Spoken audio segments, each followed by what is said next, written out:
Welcome to this explainer. Today, we're diving into something truly incredible.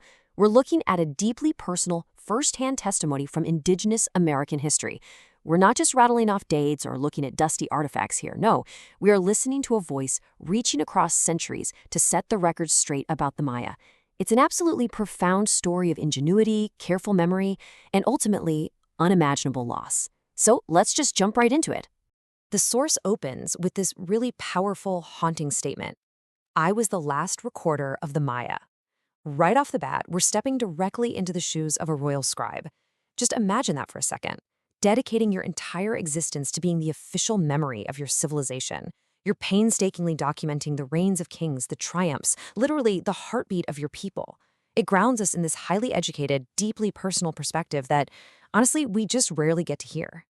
And right away, our scribe tackles a major historical prejudice head-on, saying, people say we were uncivilized, but they don't know us. It's a direct challenge to the preconceptions a lot of modern readers might still hold. You can hear that slightly defiant, yet deeply earnest tone, right? Our narrator is basically saying, hey, before you judge the stone ruins and the silences in the history books, let me tell you who we actually were. It's a fantastic hook. It really makes us question the narratives we've been taught. Moving on to Section 1, Technology for the Land, where we'll be debunking some major myths. You know, one of the biggest myths out there about early American civilizations is that they didn't have the wheel. People actually use this to label them primitive. But our source points out a really fun fact. Their kids actually played with wheeled toys. They completely understood the physics of it. So why not use wheels for massive transport? Well, think about their terrain. In incredibly rugged mountains and dense forests, wheeled carts would just get permanently stuck. It was actually significantly faster and way more efficient to use human porters and pack animals like llamas to navigate those narrow paths. So not having wheeled transport wasn't about ignorance at all. It was a highly calculated, brilliant choice for their specific environment. Another big myth centers around metallurgy. There's this persistent idea that because they didn't have iron or steel swords, their military tech was somehow backward. But the reality, it's much different. They utilized exactly what the earth gave them in abundance, which was native obsidian. The scribe notes that they crafted these obsidian blades that were devastatingly powerful. We're talking literally capable of slicing right through enemy shields in battle. I mean, why bother smelting iron when you've mastered a naturally occurring volcanic glass that can hold an edge sharper than modern surgical steel? Which brings us to this absolutely crucial point from the text. We chose the technology that fit our land. They weren't lacking in progress, and they definitely weren't stuck in the past. They were absolute masters of purposeful adaptation. Every tool, every weapon was custom-tailored to survive and thrive in their exact ecosystem. It's a great reminder that being advanced doesn't just mean copying European history step by step. True advancement is maximizing your own resources to conquer your own environment. Okay, Section 2, the Golden Age of Records, specifically looking at the bark books. This right here was our scribes' life's work. They didn't just carve symbols into heavy stone temples. They created intricate, highly portable books made entirely out of tree bark. And the contents? These pages held incredibly complex records. We're talking the sprawling histories of their kings, detailed tactical breakdowns of their wars, and, amazingly, the precise movements of the stars. This is a civilization with advanced astronomy, complex politics, and deep societal records, all beautifully bound in bark paper codices. And the best part? These books weren't just locked away in some dark, secret vault. The source explicitly tells us that children read these books to learn the stories of their ancestors.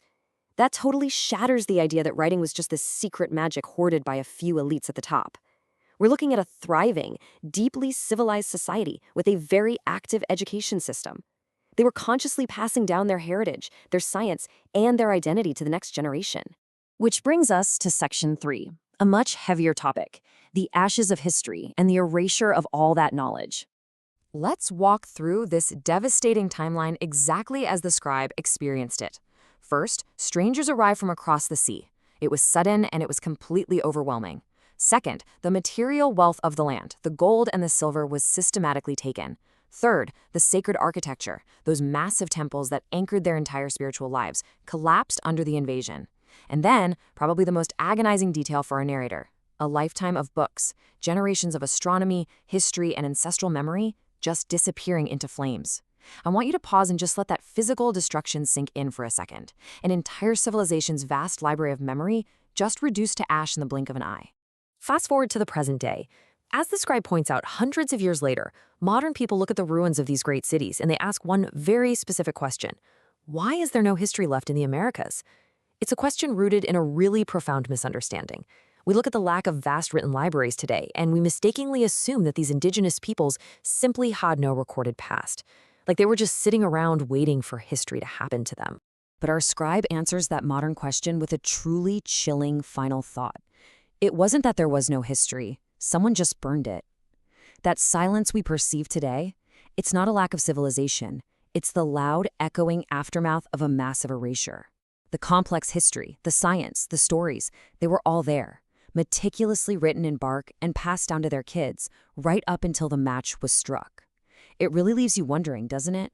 If those massive libraries of bark had somehow survived the flames, how vastly different would our understanding of human ingenuity in early American history be today?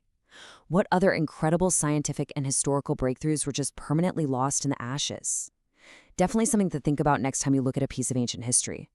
Thanks so much for diving into this explainer with me.